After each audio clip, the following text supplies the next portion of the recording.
Alright, I'll admit it. I enjoy romance anime. It all started when I was in high school and came across Waiting in the Summer.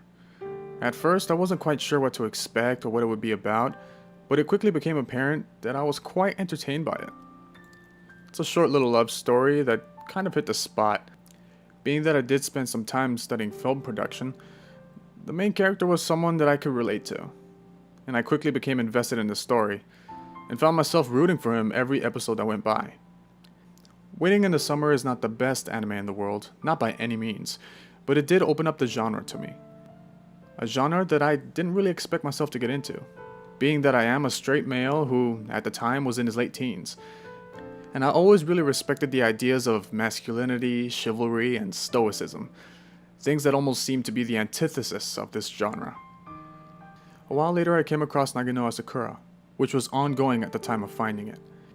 So when I saw the romance label in the genre list, I figured I should give it a shot since I was already exposed to that kind of genre, and I knew what to expect.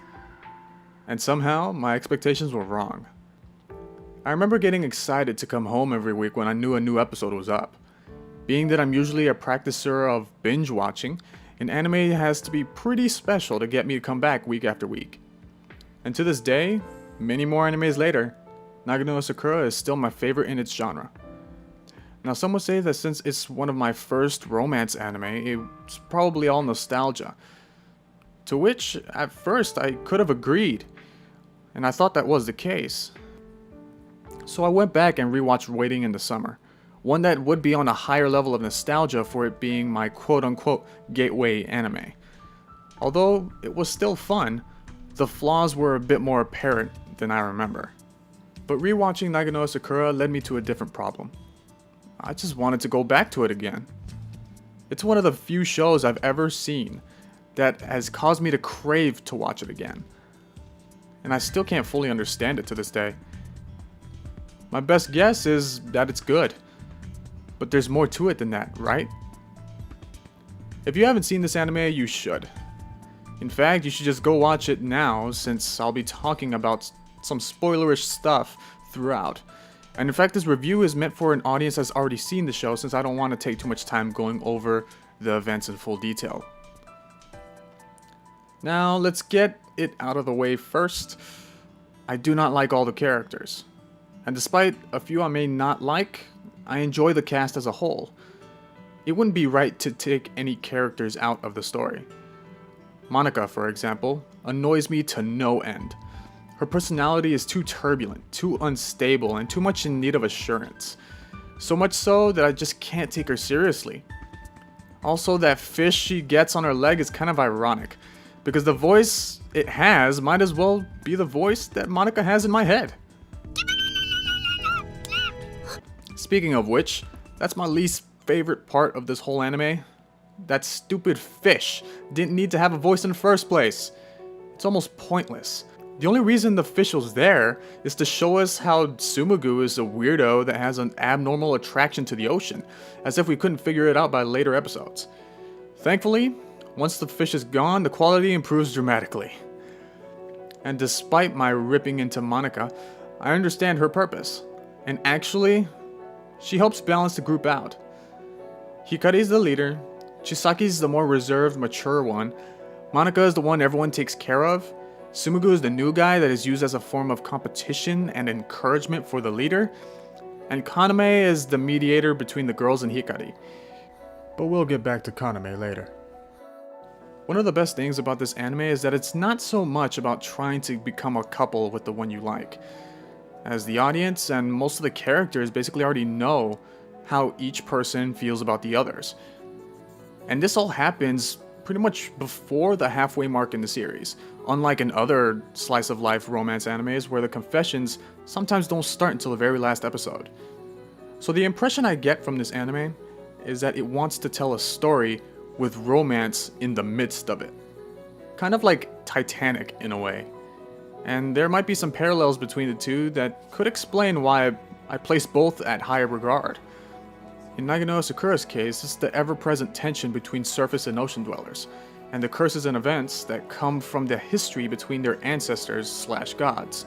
Basically, if it wasn't for the fact that our cast had feelings for each other in a very complex web, the events of the second half of the show may never have happened. It was due to their feelings that the Festival of the Ofuneki actually was carried out, which can be assumed to be the cause of the hibernation event that kick-started the second half into motion, since the festival itself got the sea god's attention and caused him to intervene. The second half is way better than the first in my opinion. Since it takes a time skip of a couple of years, the once good friends finally start to see real rips and tears between them.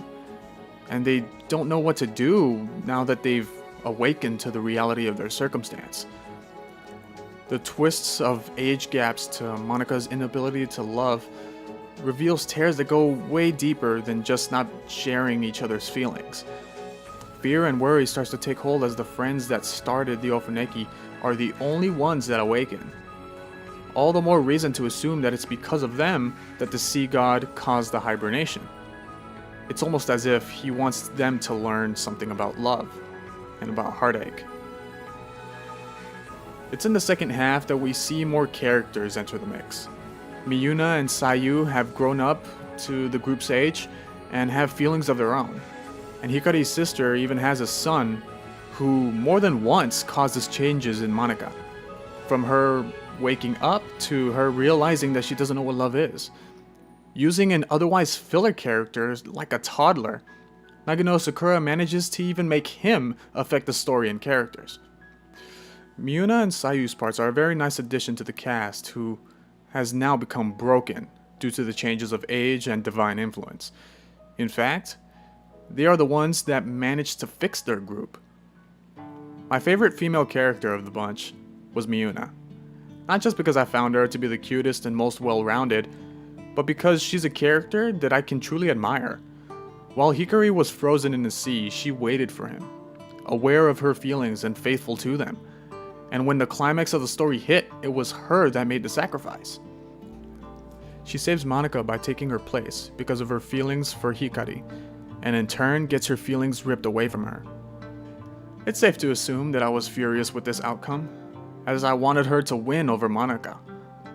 Monika's turbulent personality left her entirely unsure of accepting Hikari, while Miyuna was sure and waited for years.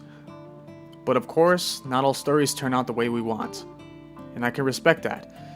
It was something that challenged my expectations after all. And it is alluded that she may end up with the boy that she turned out at the beginning of the second half of the series. So I accepted it. It just made me respect Miyuna even more, that she was actually able to accomplish all of that. Sayu, on the other hand, gets a better ending. And I want to take some time on this one since it's my favorite moment of the confession between characters in the series, strangely enough. Speaking of which, here's my favorite male character, Kaname. Even though Hikari is technically the protagonist and Sumagu is the antagonist / anti-hero, I really like Kaname, mainly because I connect with him on a personal level. If anyone knows what the Myers-Briggs personality test format is, I'm personally an INFP, which stands for Introverted Intuition, Feeling, and Perception. And if I were to guess, Kaname is one as well, which is why I labeled him as a mediator, instead of a shadow as he described himself. He stays to himself most of the time, and isn't as outgoing as Hikari. But he's very keen on the feelings of those around him, so he's able to bridge the gaps easily on an emotional level. He makes conclusions on his intuition, observing and thinking about the small signs that his friends make. He always sees the little details to make out the big picture. But due to his feelings being a big part of his persona, he could end up being absorbed within his own mind, most of the time ignoring Sayu whenever she wants to prove herself to him to earn his affection. It's because of Sayu's persistent outgoing nature that she was able to break through to Kaname at the end. He's so caught up in his own mind that she feels like she can never reach him, as symbolized by their climax scene where the train rushes between them. But Kaname turns to her after the train passes, just like time has passed as well, and the bars are lifted to reveal Kaname, finally accepting her as a girl his age, and a girl that accepts him too. Every single character in this anime has such an important role. This is why I said I may not like them all, but I enjoy them as a whole. But there's some characters I missed, right? Well, that will bring me to my next point. Nagi no Asukara is a story about love. Obvious by now, right? But I mean love in many different forms. In English, we have one word for love. But a while ago, I learned that there are actually 4 Greek words for love. Those words are agape, eros, philia, and storge. Agape is the word that means mainly the love of God for man and the love of man for God. It's basically a term for transcendent love, which is normally used in a Christian context, but I think it applies here to Oroko-sama. His name, translating to scale for obvious reasons. As weird as this character may seem, and for how ironically carnal he can be in his passions for food and sexual desires, he has agape love for the people he watches over. He wants nothing more than to watch after the sea god's children, which are technically also children of his own. He's prepared to even reprimand both Hikari and his sister Akari when they decide to leave the sea. Although some might see him as a villain for doing this, the viewer must understand that he cares about them and wants them to stay home. Agape love, the love that cannot be taken away. Then there's eros, meaning intimate loved, sometimes with a sexual context. This is seen in Hikari's older sister, Akari, and her relationship with Itaru. The two of them find intimacy and love in a sort of Romeo and Juliet manner. Thirdly, there's philia, which means friendship love, or the affection between equals. This is not only seen between the members of the group, but it's also seen in the group's friendship with their classmates, and their respect for each other after the wall of origins is breached, and they work together to build Ofuneki. Lastly, there's storge, which means the love of family, especially between parents and children. And this is clearly portrayed by Hikari's father, Tomori, who at first appears to be stoic and uninterested in what his children do. But when they are in trouble, he always worries and comes to their aid. Even when abandoned by both of his children, he begs for Oroko-sama to stop his punishment on them. Throughout this whole show, there's fun moments that are just silly and almost childish. But at no point, there's a filler episode. No summer festival episode, no school trip episode, and it being set near the ocean, the creators could have easily made a beach episode. But no. They made this show to tell a story, and I greatly appreciate and applaud that decision. And I think this is what sets Nagi no Asukara apart in my book. The creators clearly set out to create a story of love. Love between friends, love between family, transcendent love between creator and creation, and the love of intimate partners. All I've talked about is the characters, the connection to each other, and the story, but I need to comment on the incredible visuals and music of this anime. If the ocean is half of the setting, you better know how to animate the ocean while making it look beautiful and vast. And that is done perfectly here. That's not even taking the color palette into account.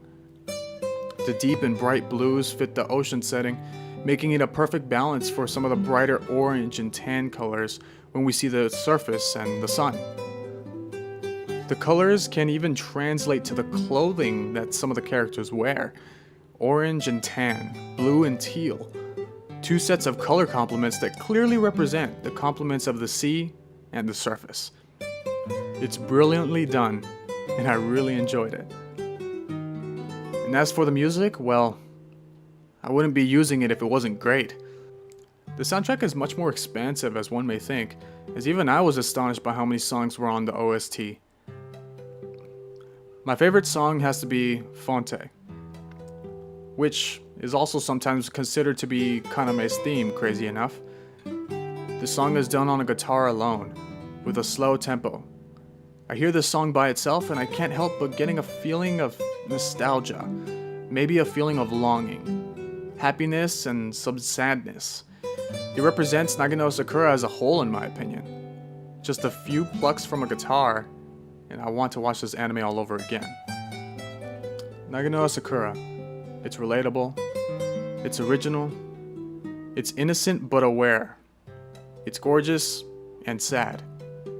It's a 10 out of 10 if you ask me, and it'll take something extraordinary to claim its throne as my favorite romance anime. My name's Aeon. Thanks for watching.